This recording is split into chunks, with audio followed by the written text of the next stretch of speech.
Blast ಆಗುತ್ತಲ್ಲ, blast ಆಗೋದಕ್ಕೆ ಎಂಚುಗಳು ಬಿಟ್ಬಿಟ್ಟು ಅದು ಮಕ್ಕಳು ತಲೆ ಮೇಲೆ ಬಿದ್ದಿರುವಂಥ ಉದಾಹರಣೆನೂ ಐತೆ. ಆಮೇಲೆ ಧೂಳು ವಿಪರೀತ ಬರೋದ್ರಿಂದ BEO ಕೂಡ ಅದ್ರ ಬಗ್ಗೆ ರಿಪೋರ್ಟ್ ಹಾಕವ್ರೆ, ಇಲ್ಲಿ ತುಂಬ ಧೂಳು ಐತೆ, ಶಬ್ದ ಜಾಸ್ತಿ ಬರ್ತಾ ಐತೆ ಅಂತ.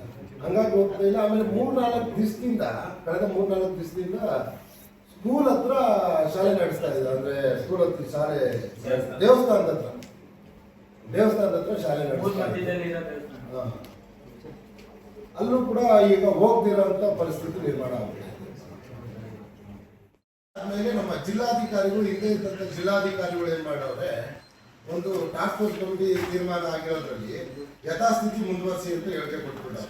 ಈ ವಿಚಾರವಾಗಿ ಇದು ಹೈಕೋರ್ಟ್ ಒಂದು ಆದೇಶ ಹೊರಡಿಸಿದ್ರೆ ಇದು ಪುನರ್ ಪರಿಶೀಲನೆ ಮಾಡಿಬಿಟ್ಟು ವರದಿ ಕೊಡಿ ಅಂತ. ಜಿಲ್ಲಾಧಿಕಾರಿಗಳಾಗಿರ್ಬೋದು, ಹಿಂದೆ ಇದ್ದ ಯಾವ ಅಧಿಕಾರಿಗಳಾಗಿರ್ಬೋದು, ಯಾವುದೇ ವರದಿ ಕೊಟ್ಟಿರಲ್ಲ. ಹಂಗಾಗಿ ಎಕ್ಸ್ಪರ್ಟಿ ಮೇಲೆ ಏನು ಮಾಡುತ್ತೆ, ನೀವು ಗಣಿಗಾರಿಕೆ ನಡೆಸ್ಬೋದು ಅನ್ನೋದನ್ನ ಇವ್ರ ಪರವಾಗಿ ತೀರ್ಪು ಕೊಡುತ್ತೆ. ಈ ವಿಚಾರವಾಗಿ ಯಾವುದೇ ಅಧಿಕಾರಿಗಳಾಗಲಿ, ಅಧಿಕಾರಿ ವರ್ಗದವರಾಗಲಿ ಚಕಾರ ಇರ್ತಲ್ಲ. ಆಮೇಲೆ ಇವತ್ತಿನ ಅಧಿಕಾರಿಗಳು ನಿನ್ನೆ ನಮಗೆ ಖುಷಿ ತಂದಿದ್ದ ವಿಚಾರ ಏನಂದ್ರೆ, ನಿನ್ನೆ ಹೋರಾಟ ಕುತ್ಕೊಂಡಿದ್ದು ಫಲವಾಗಿ ಮಾನ್ಯ ಜಿಲ್ಲಾಧಿಕಾರಿ ಸ್ಥಳಕ್ಕೆ ಭೇಟಿ ನೀಡಿ ಪರಿಶೀಲನೆ ಮಾಡೋರೆ. ಅದಕ್ಕೊಂದು ಅವ್ರಿಗೆ ಒಂದು ದೊಡ್ಡದಾದ ಧನ್ಯವಾದ ಹೇಳಬೇಕು.